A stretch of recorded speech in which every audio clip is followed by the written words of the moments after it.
हाँ तो नमस्ते जी। अगर आप 17 फरवरी के पेपर देने जा रहे हैं, आपको पेपर में डर लग रहा है भाई साहब कैसा कैसा ऑब्जेक्टिव आएगा, थंबनेल देखिए, लिखा है पास करने वाला मैं ये सवाल लाया हूँ। मतलब आपका आज 20 से 30 नंबर इस वीडियो से कंफर्म ही पक्का हो जाएगा, ये हमारी गारंटी ले लीजिए। ठीक है। 50 महत्वपूर्ण भाई साहब ऑब्जेक्टिव है। आप यदि अपना तैयारी जांच करना चाहते हैं, मेरा हिंदी में कातना तैयारी हुआ है कातना नहीं, तो आज ही आपका मौका है इस वीडियो में जांच कर लीजिए 50 में आपका कितना अंक आया। यदि आप 50 में 50 सही कर लेते हैं, तो भाई साहब आपका कोई अब गारंटी अब कोई नहीं रोकेगा आपका बिहार मैट्रिक फाइनल परीक्षा में 50 से 50 सही होने से। यदि आपको याद नहीं है, तो भाई साहब इस कॉपी पर एगो कॉपी लीजिए आज, और कॉपी पर इसे क्या करिए, नोट कर इसे रट जाइए आज, क्योंकि ये सवाल मोस्ट इम्पोर्टेंट होने वाला है। कल छुट्टी था, इसी क्वेश्चन को बनाने में मैं छुट्टी कर दिया, इतना समय लग गया, जिसके कारण इस क्वेश्चन को बहुत मेहनत से लाया हूँ खोज खोज कर। ठीक है, तो आइए बे टाइम वेस्ट करते हुए हम करते हैं वीडियो को स्टार्ट। इसी तरह हर विषय का वीडियो देखना चाहते हैं तो आपको क्या करना पड़ेगा भाई साहब, चैनल सब्सक्राइब करना पड़ेगा। वीडियो थोड़ा लंबी होने वाली है, क्या होने वाली है, लंबी होने वाली है। थोड़े थोड़े रुक कर अवश्य देखिएगा भाई साहब। यदि इस ऑब्जेक्टिव को आप याद कर लेते हैं, तो मैं आपको गारंटी देता हूं, यदि बना लेते हैं तो आपका हिंदी में कोई 50 में 50 रोकने वाला नहीं है। और यदि अच्छा लगेगा तो अपने दोस्तों के पास अवश्य शेयर करिएगा। ठीक है, तो आइए हम बढ़ते हैं पहिल का क्वेश्चन की ओर। लेके आप पेपर में बैठे हैं, का आपको ये सवाल याद था? सही सही कमेंट में बनाइएगा पेपर में, क्योंकि ये सवाल रेडी है।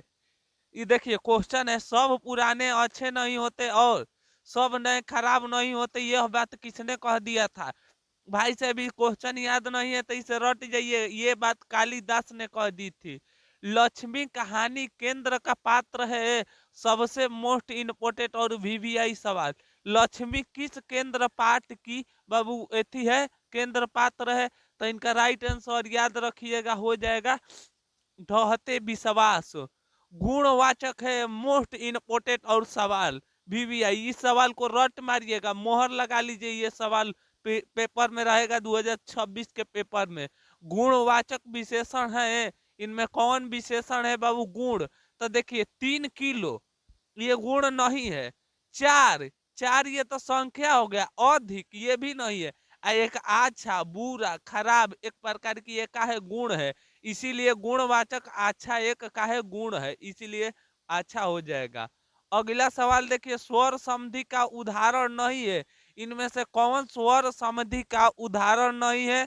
तो याद रखिएगा डी, वागपति का हो जाएगा बाबू, वागपति।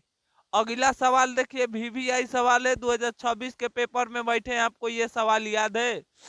नदियों की ठंडी राख सुगबुगा उठी, मीठी सोने के ताज पहन इठला है, यह पंक्ति किसने, यह पंक्ति है, आखिर यह पंक्ति किसका है?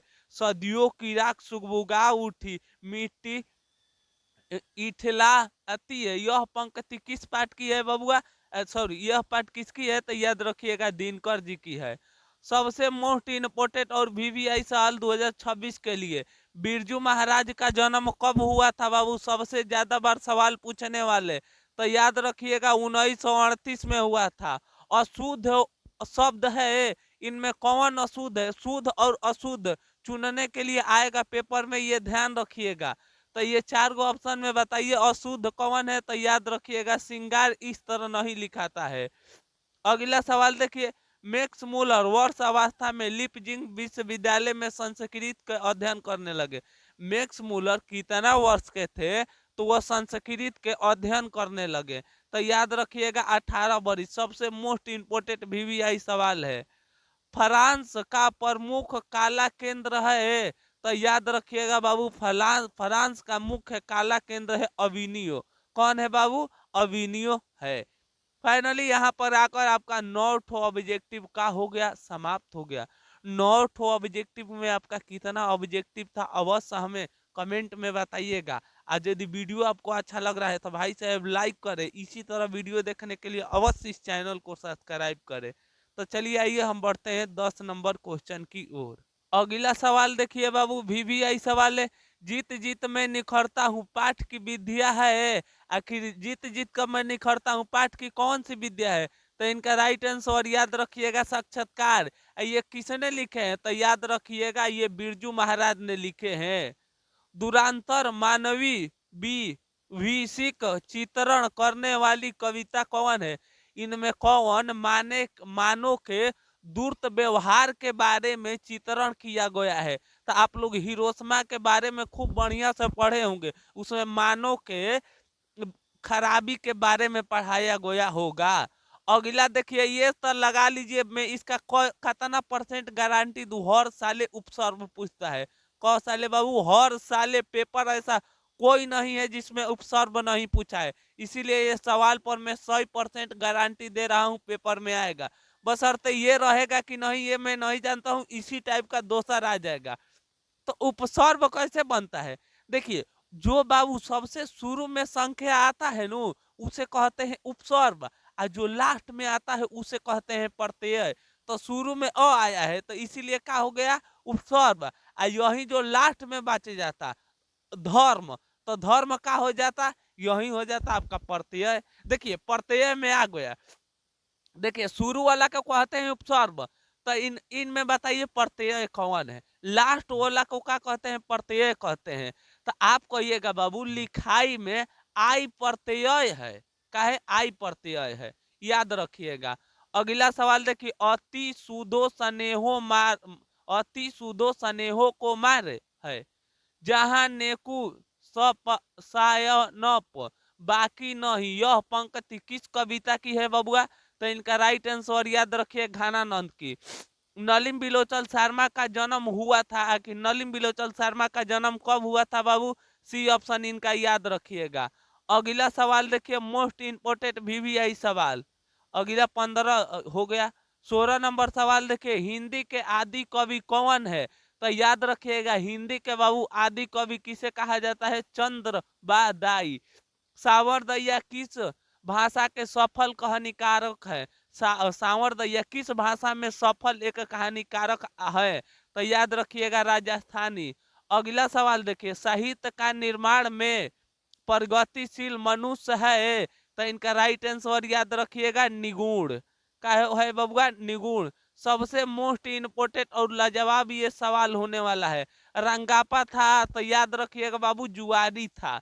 अशुद्ध वाक है, देख लीजिए वहां पर आया था अशुद्ध चुनने के लिए, और यहाँ पर आ गया शुद्ध चुनने के लिए। इनमें कौन बाबू शुद्ध वाक है? तो 20 के राइट आंसर बाबू याद रखिएगा दाल अच्छा है। आज का ताजी खबर, ताजा खबर, रोटी ताजी है, रोटी ताजा है, हवा बहता है, हवा बहती है, ये ठीक लग रहा है। अगला सवाल देखिए आपका ये है। अगला सवाल, लेखक के घर में मछली कौन खाते हैं? मोस्ट इंपोर्टेंट और VVI सवाल। तो याद रखिएगा बाबू, लेखक के घर में खाली पीते जी मछली खाते हैं। लेखक के रिश्तेदार बहादुर पर क्या आरोप लगाए थे? तो याद रखिएगा पैसा चोरी का आरोप लगाए थे।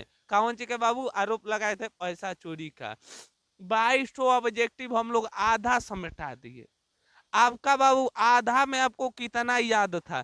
यदि याद नहीं है तो भाई साहब आपको क्या करना पड़ेगा? अभी और मेहनत करना पड़ेगा। और यदि आप सही सही याद कर लेते हैं तो खुशी मनाइए, आपका अब कोई नहीं रोकेगा 50 में 50 करने से।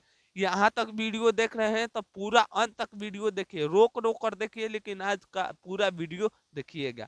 तो आइए हम बढ़ते हैं 23 नंबर क्वेश्चन की ओर। 23 नंबर क्वेश्चन मोस्ट इम्पोर्टेंट और VVI सवाल हो रहा है। मेरे बिना तुम प्रभु पाठ के लेखक कौन है? तो याद रखिएगा इनका लेखक कौन है बबुआ? तो रेनन मनिल का। तत्पुरुष समाज का उदाहरण है, इनमें कौन तत्पुरुष समाज का उदाहरण है? तो याद रखिएगा राजपूत। आविविक भाव समास में पद प्रधान है, इनमें कौन पद प्रधान है? तो इनका राइट आंसर 25 के याद रखिएगा बाबू हो जाएगा ए पूर्व। अगला, भारत में बेरोजगारी का मुख्य कारण क्या है? 2026 के लिए मोस्ट इम्पोर्टेंट। तो याद रखिएगा जाति प्रथा है। काहे बबुआ? जाति प्रथा के कारण भारत में बेरोजगारी छाया हुआ है। शुद्ध हुआ कहे, देखिए शुद्ध ले दो गो सवाल हो गया, इनमें कौन शुद्ध है बाबू? तो इनका राइट आंसर याद रखिएगा शुद्ध अभिलाषा है। क्या हो जाएगा? अभिलाषा है। घानानंद कवि है, आखिर घानानंद किस प्रकार की कवि है? तो इनका बाबू राइट आंसर याद रखिएगा रिक्त मुख के।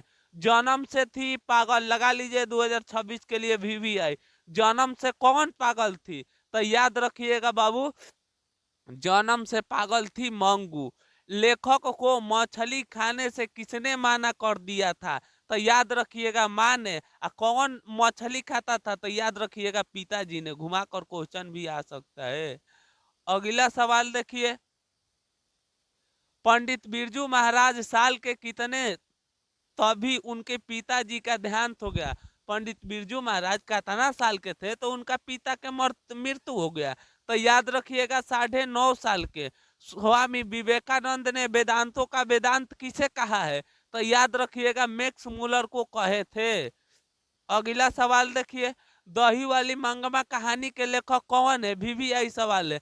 श्रीनिवास स्वर संधि का उदाहरण है। इनमें कौन स्वर संधि का उदाहरण है बबुआ? तो इनका राइट आंसर याद रखिएगा हो जाएगा व द सन। अगला सवाल देखिए, ललित निबंध है, इनमें कौन ललित निबंध है? चारों ऑप्शन में ले चुनिए कौन ललित है। तो नाखून क्यों बढ़ता है, यह ललित निबंध है।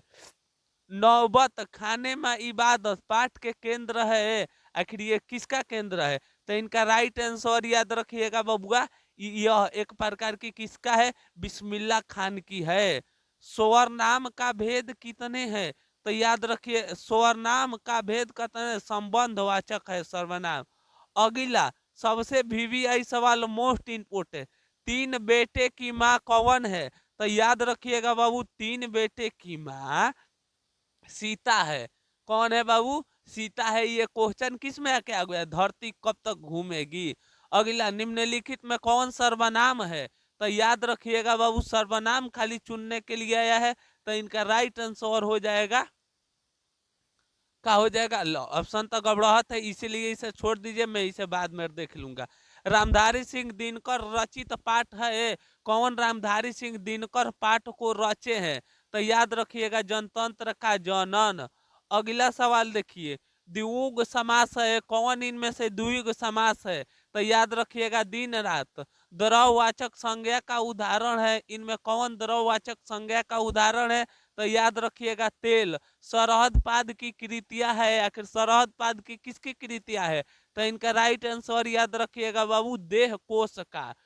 अगला सवाल 2026 के लिए तैयार रखिए, बाबा साहेब भीमराव अंबेडकर का जन्म किस राज्य में हुआ था?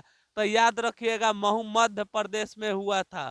और बाबू थोड़ा सा ऑब्जेक्टिव है। अगला देखिए, कविता नहीं है, इनमें से कौन कविता नहीं है? तो 45 के राइट आंसर याद रखिएगा नौबत खाने में इबादत। रामधारी सिंह दिनकर का जिले में जन्म हुआ था, किस जिले में इनका जन्म हुआ था? तो ये राइट आंसर इनका याद रखिएगा बाबू हो जाएगा बेगूसराय। निम्नलिखित में से कौन विशेषण के भेद नहीं है? इनमें तो इनका राइट आंसर रखिएगा प्रशेषण। तार तप्त का संपादन किए थे, किसने किए थे बाबू? तो यज्ञ जी ने किए थे। आज का इतना ही का था बाबू, ऑब्जेक्टिव था। आप हमें कमेंट में बताइएगा आपको कितना मार्क्स आया। सही सही आज कमेंट में आप हमें बताइएगा कितना मार्क्स आया, आप कितना सही किए। यदि आप अभी तक याद नहीं किए हैं तो बाबू यदि इस सवाल को याद कर कर चले जाते हैं तो बहुत अच्छा आपका परीक्षा में अंक आ जाएगा। इसी तरह हर वीडियो देखने के लिए हर टाइप का मैं इसी तरह का ऑब्जेक्टिव ला रहा हूँ, आप लोग जरूर देखिए। चलिए तब तक के लिए मिलेंगे एक और नई वीडियो के साथ। परीक्षा में थोड़ा डर भी लग रहा है, ठीक है डर लगेगा। चलिए मिलेंगे एक और नई वीडियो के साथ, तब तक ले हंसते रहिए, मुस्कुराते रहिए। जय हिंद दोस्तों, वंदे मातरम।